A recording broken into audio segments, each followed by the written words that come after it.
They called the cops on me for owning a Rolls Royce, yeah. Apparently, in Regal Oaks, success is only legal if you're over 60, named Harold, and play golf 3 times a week. One minute I'm out front washing the silver Phantom I worked a decade to afford, and the next I've got a woman in pearls power walking toward me like she's storming the Capitol. Arms flailing, voice high-pitched with purpose, she screeches that my car is a visual disruption to community serenity. And I'm thinking, lady, the real disruption is your volume. I wish I were exaggerating. Her name was Priscilla Darnell, the self-appointed supreme commander of aesthetics, and from the moment she locked eyes with my car, I knew peace was no longer an option. If success makes you a target, then evidence makes you bulletproof. And Priscilla? She had no idea she'd just declared war on a brand consultant whose whole career was built on exposing flaws, especially in reputation. Leave a comment below and let us know where you're watching from. If you love wild, true-feeling stories packed with twists, justice, and just the right amount of HOA chaos, don't forget to hit that subscribe button. Tomorrow's story is even more jaw-dropping, and trust me, the surprises coming next, you won't want to miss them. Now, I'm not some 20-year-old TikToker who inherited crypto and a trust fund. I'm Derek Langston. I'm 32. I've spent the last 10 years branding for luxury car companies, writing the exact kind of marketing copy that makes middle-aged men say, yeah, I do deserve this car. So when I bought my Phantom, legally, proudly, outright, I wasn't flaunting. I was finally living in what I'd sold everyone else for years. I moved into Regal Oaks because it looked like success. Clean sidewalks, silent sprinklers, retirees who wave and keep to themselves. But I made one rookie mistake. I thought success looked the same to everybody. Turns out some folks see a Rolls Royce and don't see pride or work ethic. They see a threat wrapped in leather and chrome. It all hit the fan that Tuesday. I'm outside rinsing off pollen, and here comes Priscilla like HOA Barbie on a mission. She doesn't say hi, doesn't ask if I'm new, she just glares at the car like it's spit on her begonias. "Excuse me," she says with a sniff that could curdle milk, "are you the new resident?" I tell her my name, say I moved in last week. Her eyes never leave the car. "You'll need to register that vehicle with the HOA," she said. I blink. "Register my car?" She nods solemnly, like she's informing me of a terminal illness. "All luxury vehicles must be approved for color coordination and harmony with the neighborhood's visual palette." I laughed. I genuinely thought she was joking. She wasn't. I told her, politely, that I didn't need permission to park in my own driveway, and that's when her smile dropped and the real Priscilla came out like a snake shedding pearls. "The non-compliance fee is $500, 0 cents, she snapped, stepping closer to the car like she might lick the paint to prove a point. "And that's just for the first offense," I said. "Let me guess. You're the HOA president?" She grinned. Not a friendly grin, the kind of grin you'd expect from a shark before it rebrands you as brunch.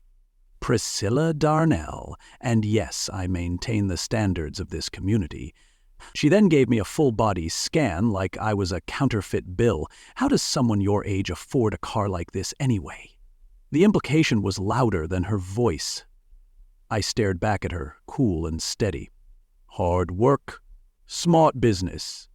You should try it sometime." And that's when she lost it. Fist came down on the hood. Bam! Left a dent the size of her insecurity.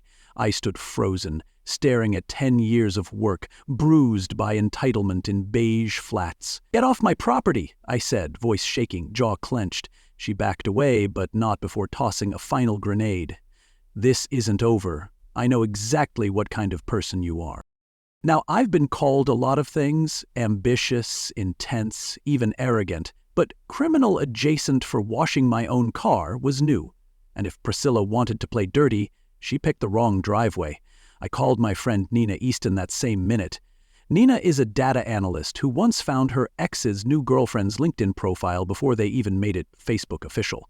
She has this sixth sense for secrets, especially the ones wrapped in neighborhood newsletters. "Nina," I said, still staring at the dent, "I need you to look into someone named Priscilla Darnell. HOA president, married, has a nose for other people's business. Find me everything. Nina laughed, then got to work, because if success makes you a target, then evidence makes you bulletproof.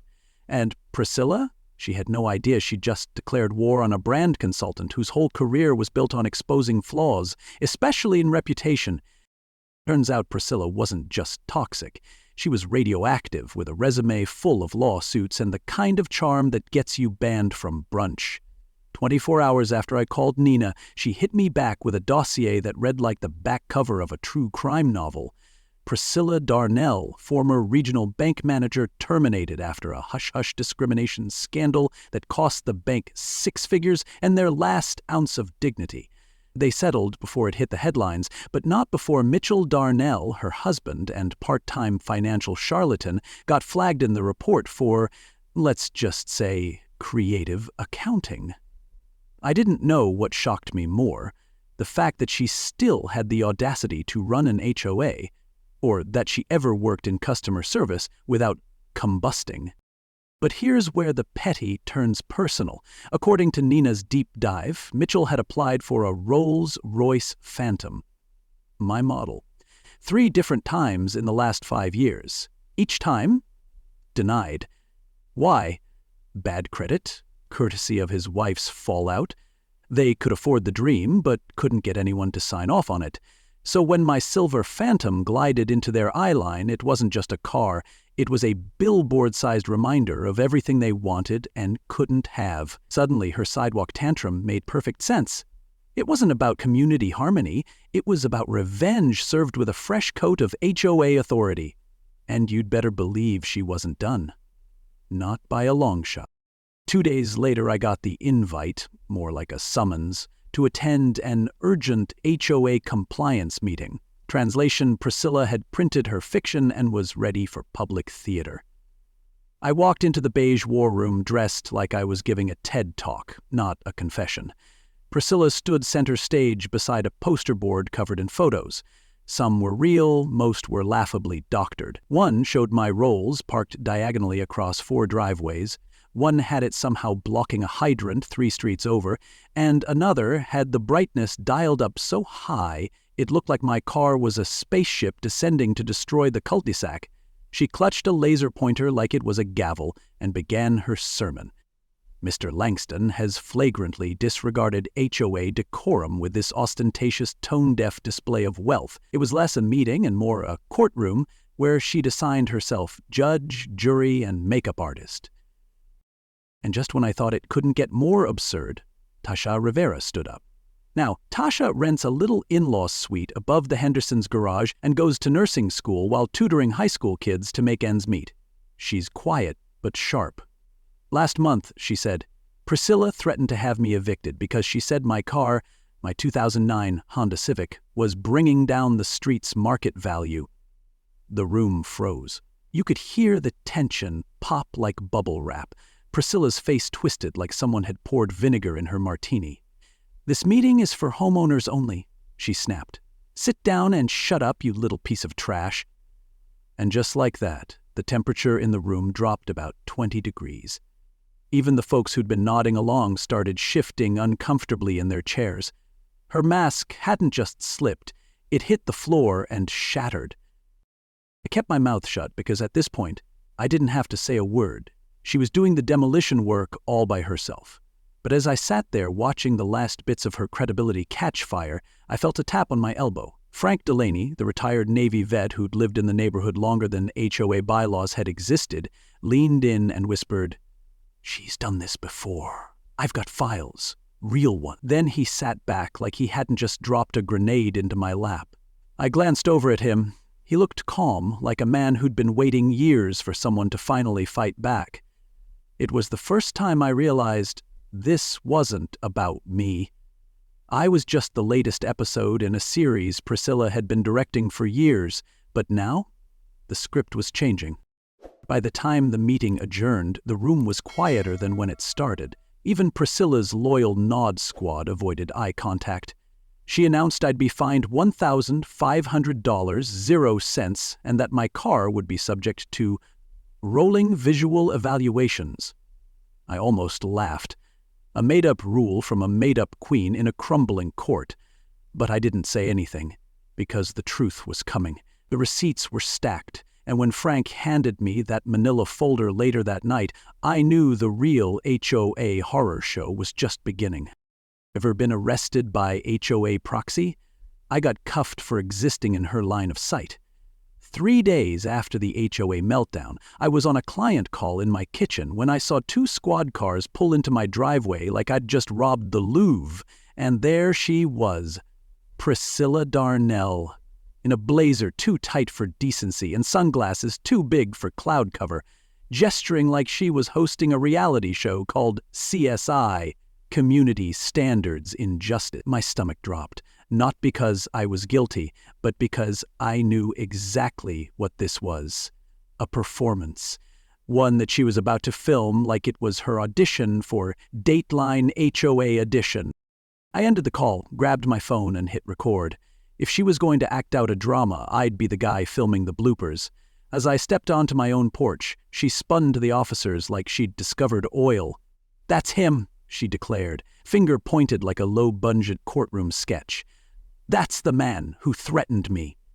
The older cop looked like he'd seen too much nonsense for one lifetime, and the younger one looked like he'd just been handed his first badge and was eager to use it. "Sir," the older one said, "we received a complaint about a verbal altercation. Can we get your side?"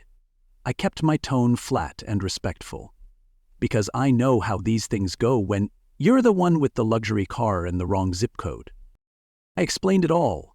HOA meeting, the accusations, the verbal attacks, the doctored photos, the dent in my hood. No threats, no aggression, just receipts and restraint. But Priscilla wasn't here for nuance. She launched into an operatic monologue about feeling unsafe. Claimed I'd driven past her house multiple times, which, plot twist, is on the same street as mine, and then pointed at the Rolls Royce like it had a criminal record. "Look at that car!" she cried. "A man that young in a vehicle like that? Something's wrong." I almost applauded. The leap from car envy to character assassination was Olympic. But the younger cop stepped forward with too much gusto and said, "Sir, we need you to turn around and place your hands behind your back." Now, I've been through some humiliating things. I've been rejected on live Zoom calls, pitched to a room of executives who didn't know I was the consultant, and once tripped into a koi pond at a Lexus retreat. But this? Being cuffed on my own front lawn while a woman filmed me like it was her personal Netflix finale, that one took the cake, iced it with entitlement, and served it cold. Tasha saw the commotion from across the street and came running, arms crossed, eyes blazing. "She didn't do anything wrong!" she yelled. The younger cop spun on her. "Ma'am, step back, or we'll have to detain you too." That's when Frank walked up from his porch like Clint Eastwood, in orthopedic shoes. "Excuse me, officers," Frank said, calm but loud enough to halt the moment. "I was at that HOA meeting, heard every word. Young man never made a threat. He was calm, respectful, and got ambushed with fake evidence and a whole lot of personal bitterness." Priscilla's neck whipped around like a garden hose with a kink. "George, this has nothing to do with you," she barked. "Actually, Priscilla, it does," he replied, still unbothered. "Because I've lived here 22 years and watched you bully half this block, and I'm tired of pretending it's about rules when it's about control." You could feel the energy shift. Neighbors started whispering. One woman even lowered her phone. Suddenly, this wasn't a solo act anymore. The audience had seen the strings. The older cop looked between us all, then slowly nodded at his partner, who unclipped the cuffs from my wrists without a word. "Sorry, sir. Seems like this might have been a misunderstanding," he said. I just smiled. "No worries, officer. I've got it all on video in case anyone else wants to misunderstand later." Priscilla turned redder than a cancelled check. "This isn't over," she hissed. "You've defamed me publicly, and I will take legal action." But the thing is, when someone's this deep in their own delusion, they don't realize they're giving you everything you need. Because, what she didn't know, Frank had already given me the dirt. Nina was still digging deeper. And now, the whole neighborhood had seen just how far she'd go to protect a lie. Ever been cuffed for owning the wrong car on the wrong street? Drop a comment and let it out. We're building the HOA Survivors Club one twisted tale at a time. And don't forget to subscribe, because the next part, oh, it's coming. And Priscilla's about to regret ever waking up petty. Frank didn't just have receipts. He had a library of HOA horror, complete with tabs, footnotes, and the quiet rage of a man who'd spent 2 decades watching petty tyranny get passed off as community leadership. He showed up at my kitchen door with a manila folder so thick it needed its own seatbelt. "You ready?" he asked, like we were about to storm Normandy. We sat at my table, coffee brewing, and that folder opened a door into years of quiet suffering. This wasn't a feud anymore, it was a pattern. And the moment I saw those documents, I realized I wasn't the first person Priscilla had targeted. I was just the first one who said, "Not today." First up, Tasha. The Civic wasn't even the start of it. Turns out Priscilla had filed formal complaints with her landlord, claiming that Tasha was running an illegal tutoring business out of the garage. Her crime? Helping local kids pass math while she paid for nursing school. If her landlord hadn't known her personally, she would have been evicted over a laptop and a folding table. Next was the Alvarez family. 2 years ago, Priscilla ordered them to repaint their house for not matching neighborhood tones. Problem? Their shade of taupe was identical to 3 other houses on the same street. Didn't matter, she fined them $9,000, 0 cents in repainting costs, and threatened foreclosure if they didn't comply. They paid, because fear makes people do unreasonable things. It wasn't about color, it was about power, and she wielded it like a sledgehammer made of HOA bylaws and unchecked ego. Then Frank dropped the big one. "You see these invoices?" he said, sliding over a stack of statements stamped with official HOA letterhead. "All billed to consulting firms for maintenance and design plans." I looked closer. The companies? All registered to the same last name. Darnell. Turns out, Priscilla's cousins were the proud owners of businesses that did absolutely nothing except funnel HOA dues into family accounts. One invoice charged $7,400, 0 cents for a seasonal lighting audit. I asked Frank what that was. He shrugged. "Best I can tell, it means walking around and saying, 'Yep, those lights are bright.'" That's when it hit me. This wasn't just an angry woman with a vendetta, it was a full-blown racket wrapped in landscaping metaphors. And the HOA? Just the front office for her personal... As I was still processing the sheer absurdity of it all, there was a knock at my door, and standing there, wearing an overpriced suit and an underwhelming expression, was Mitchell Darnell. He looked like a man who just found out the Titanic wasn't coming back up. "Derek, we need to talk," he said, not even bothering with pleasantries. I let him in, mostly because I wanted to hear what kind of bold-faced nonsense he was about to spin. He sat down in my living room like he owned it, folded his hands, and leaned forward like a motivational speaker with a moral cavity. "Look, I get it," he started. "You've made your point. The car, the meetings, the theatrics. But maybe it's time we de-escalate." Then came the offer. "Just park the car in the garage. That's all, out of sight. If you do that, Priscilla backs off. No more fines, no more meetings, everybody wins." I asked him if he was serious. He nodded, then dropped the real motive. "You work in luxury branding, right? You've got clients. Image matters. And if this thing goes public, it might raise questions that could make your clients second-guess where they park their dollars. Translation: hide your success or we'll tank your business behind closed doors." It wasn't a negotiation, it was a threat with a middle part and cufflinks. I stood up slowly. "Mitchell," I said, "let me be clear. I worked for everything I have. I earned that car, I pay my dues, and I'm not going to pretend to be smaller just because your wife can't stand someone else shining. So if you think your client list scares me, you should see mine." And just like that, the chessboard flipped. Because I finally saw what this was really about. Not property values, not paint colors, not even the car. It was about gatekeeping. Priscilla and Mitchell had built a kingdom of control where fear paid the bills and silence paved the driveways.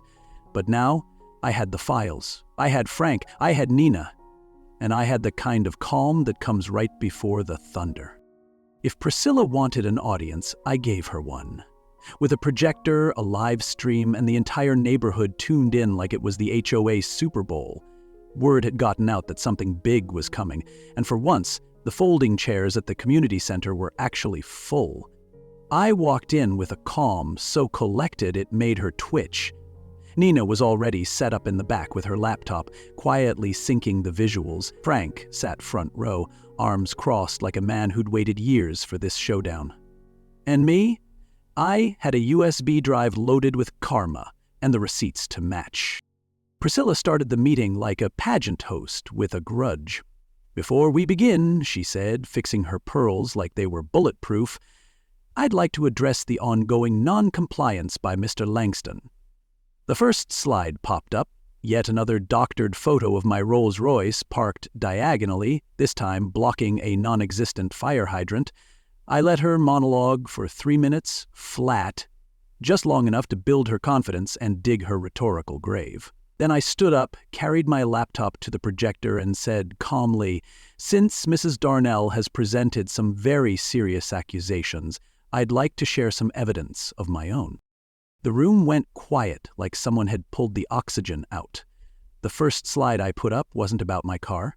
It was a screenshot of a private group chat between Priscilla and 3 HOA board members. The conversation was dated just a week prior. It included her calling Tasha low-rent garbage and referring to me as a problem that needs to be corrected before others get ideas. I didn't need to editorialize. The words did the work. The room tensed. Some gasped. A few neighbors actually leaned forward, reading each line like it was a courtroom exhibit. Because it was. But I wasn't done. The next slides showed HOA payments to consulting firms. Same names, same addresses, no actual work. Nina had done the forensics, and we had tracked $53,000, 0 cents of community funds redirected into companies owned by Priscilla's extended family. "This," I said, pointing to a $6,000 0 cents charge for seasonal ground evaluations, "was paid to her cousin's company. No record of the evaluation, no documentation." Priscilla blurted, "Those are confidential records." Spencer, suddenly sweating in the back, stood up and shouted, "This meeting is out of order!" That's when Frank rose from his seat like a grand jury foreman. "Actually," he said, "state law allows recorded evidence and financial transparency when it concerns communal funds. This is a legal meeting, and the people have a right to know." The tension was snapping like twigs in a bonfire. And then I dropped the twist. An audio recording. It was Priscilla's voice, clear as a church bell, laughing during a private board meeting. "We need to teach that flashy brat a lesson," she said. "Let him know we don't tolerate showboating in this neighborhood. He thinks success gives him immunity. Let's see how long that car stays visible when we turn the whole board against him." She wasn't just bitter, she was strategic. And now she was exposed. The room went dead silent. You could hear a dropped pen in the back row.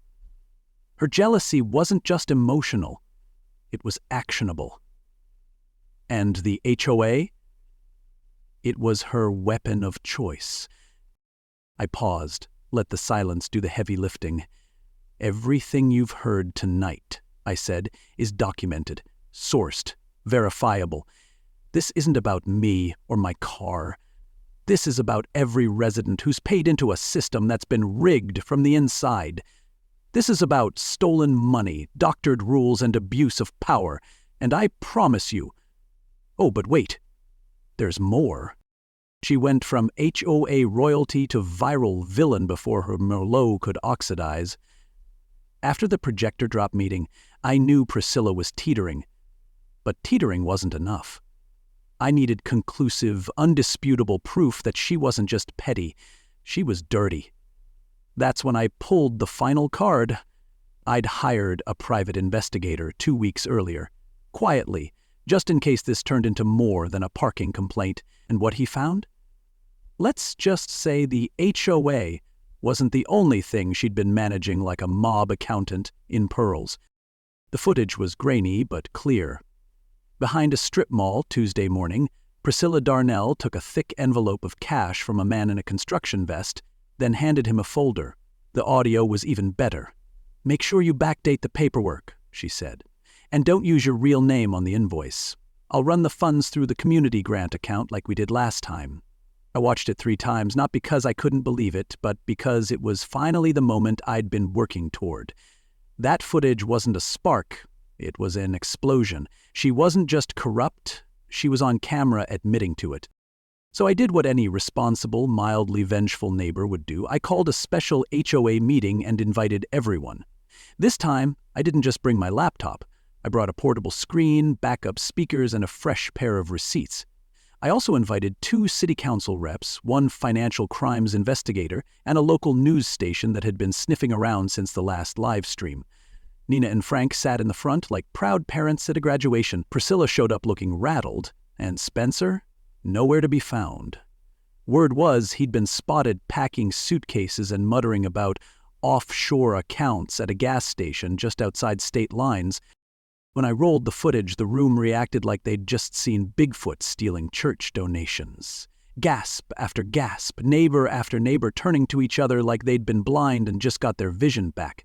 The video ended, and I followed it with a slide deck tracing $120,000, 0 cents of HOA funds routed into consulting projects approved by Priscilla, projects that never happened, billed to companies that didn't exist. But the real punch came next.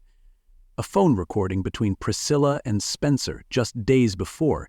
They were planning how to destroy HOA laptops, alter timestamps, and transfer funds. "If this gets out," Spencer said, "we're cooked. Move the money to the Cayman account and blame the treasurer." Priscilla replied, "I can handle Derek. I've buried worse." Not this time. As the video ended, you could hear a pin drop, or more accurately, Priscilla's social status hitting concrete.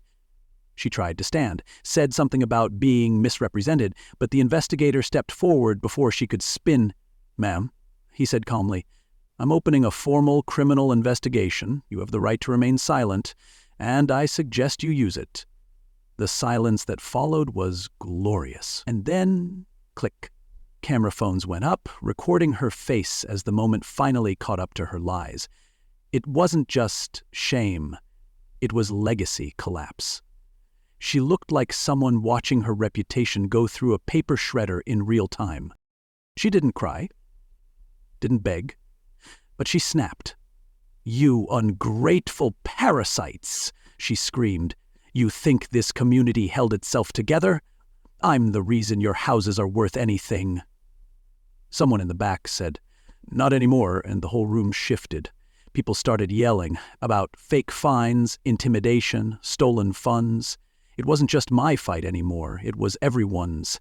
And then the officers stepped in, handcuffed her, and led her out. Spencer, for his part, had already disappeared. Like a magician who vanished mid-trick, he ghosted before the cards hit the floor, but as one of the neighbors said, even Houdini can't run from a paper trail forever. The same car she hated is now on the community t-shirt, no joke. A silver Rolls Royce Phantom, cartoon style, with the slogan, "Drive bold, park freely." I couldn't make that up if I tried. What started as a symbol of ego in Priscilla's eyes became the icon of our HOA's reawakening. Within 2 weeks of her arrest, the neighborhood held a vote, unanimous I might add, and elected Frank Delaney as the new HOA president. No drama, no fake ballots, just claps, coffee, and a retired Navy vet with enough integrity to turn bylaws into blueprints for decency. The first thing Frank did? Release all the community financials. Turns out, transparency doesn't require a 6-step login and a power trip. The next move? Reallocating recovered funds. By month's end, the front gate security got upgraded, the playground got new equipment, and the broken bench by the dog park, where neighbors used to whisper complaints, was replaced with a plaque that read, "Accountability starts with one voice." Yeah, that one got me. It hit different seeing your pain get turned into policy. Turns out, it's not the noise that ruins a neighborhood, it's the silence, when nobody's brave enough to speak. Then came the call from Rolls Royce. They'd seen the live stream, the arrest, the newspaper headline that read "Phantom Truths, How a Car Exposed Corruption." And they wanted in. The marketing exec said, "We don't usually do this, but your story embodies exactly what we want people to feel when they see our brand: earned success, not inherited status." I laughed, then I paused, then I agreed. The commercial they filmed was equal parts slick and sentimental. Footage of me driving down Regal Oaks Main Road, clips from the meetings, and even a slow pan of that HOA poster board Priscilla made, ironically now part of the national campaign. Tagline: "Luxury is earned and defended."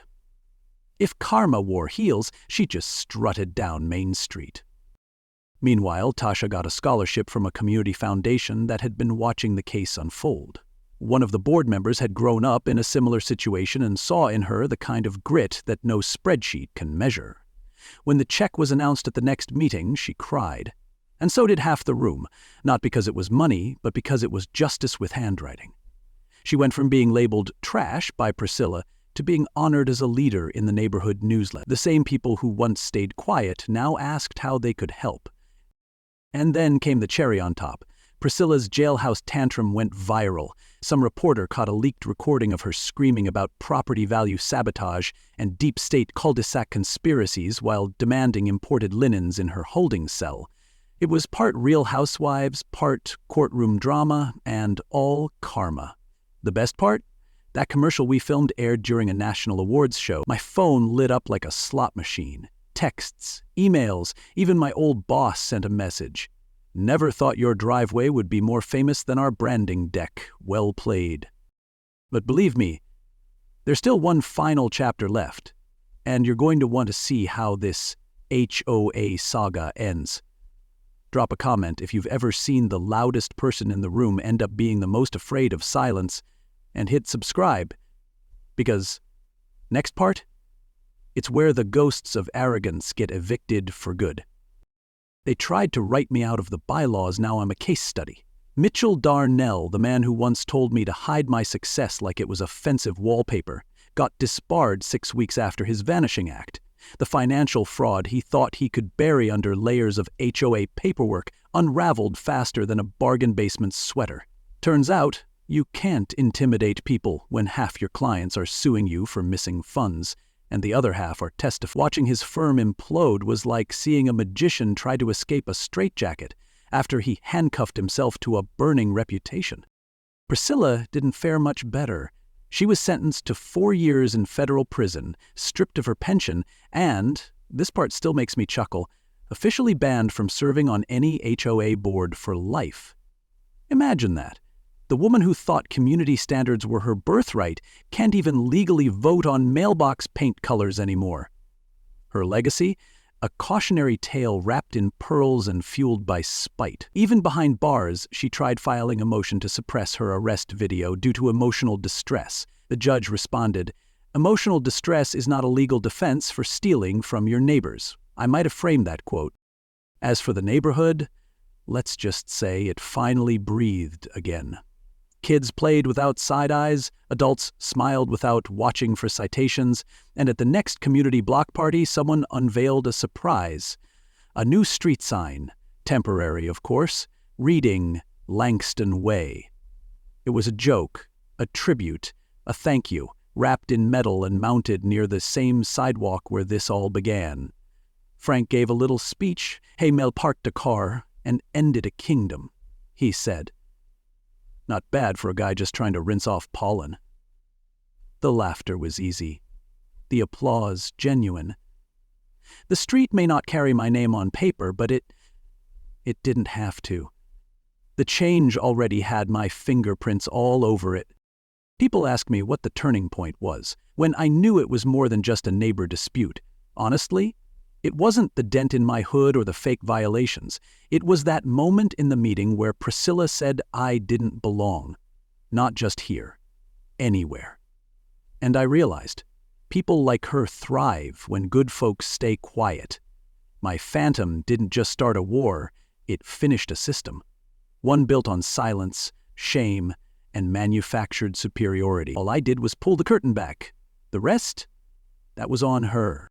So here's my message, especially to anyone out there dealing with their own petty tyrants in polos. Document, speak, stand. Don't let someone else's insecurity shrink your light. Don't let their rules box in your truth, because bullies with clipboards are only powerful if we hand them the pen. And sometimes, all it takes to bring down a house of corruption is parking the right car in the wrong driveway. The thing is, this was never just about a car. It was about the quiet war between earned success and inherited authority. It was about what happens when someone who doesn't look the part refuses to shrink. My Rolls Royce didn't bring chaos to the neighborhood, it revealed it.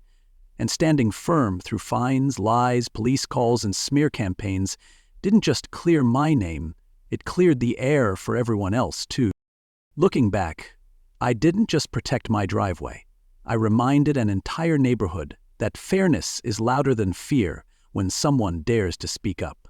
That rules without reason are just tools for control. That success, when earned honestly, shouldn't be hidden, apologized for, or bent to fit fragile egos. And most of all, that courage doesn't always show up as a protest sign or courtroom speech. Sometimes it shows up with a hose, a car rag, and a refusal to move your dream out of view. So if you're listening to this thinking, that sounds like my HOA or my job or my life, then maybe this story was for you, because no one gets to decide your worth but you. And the moment you stand your ground, even if it shakes, you give permission for others to rise too. Like what this story stands for, smash that like button, drop a comment about your own battles with unjust authority, and hit that subscribe button. Because this channel is where courage meets storytelling. And in the next episode, we've got another jaw-dropping ride you don't want to miss. Remember, when you document, speak, and stand, the bullies fold, the truth stands tall, and the driveway, that becomes your monument. Then, that's the real win, because these stories aren't just about fights with HOAs or corrupt neighbors. They're about the quiet battles so many of us face just trying to live with dignity, success, and peace. But now I want to hear from you. What kind of stories do you want next?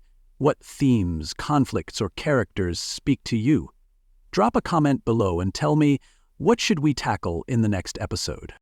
Was it workplace injustice? Family betrayals with poetic justice? Or maybe that one time a nosy neighbor took it too far? Whatever it is, comment it, and who knows? Your story just might become the next one we bring to life. This is where the stories get told right and real. Thanks for riding with me. I'll see you in the next one.